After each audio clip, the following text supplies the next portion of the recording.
Gerigora Kayibanda yakubise abanyarwanda benshi inkoni bajya kwiga ubwenge hanze y'u Rwanda. Yongeraho ati ubwo uzi abana b'abanyarwanda bari za Uganda n'ubwenge bafite. Ati uzi abana b'abanyarwanda bari Zaire n'ubwenge bafite. Ati uzi abana b'abanyarwanda bari i Burundi n'ubwenge bafite. Ati uzi abana b'abanyarwanda bari Tanzania n'ubwenge bafite. Ati simvuze umubare w'abari i Buraya, muri Amerika, za Canada n'ahandi.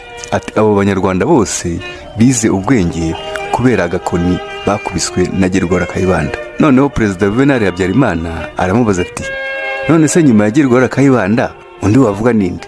Nanone yashakaga ko Musenyeri Aloyizi BIGIRUMWAMI amuvuga. Undi aramureba arangije aramubwira ati uzagarura abo bana b'abanyarwanda n'ubwenge bafite bikagirira akamaro abanyarwanda niwe uzaba ari intwari y'u Rwanda. Ubwo ikiganiro kirangiye.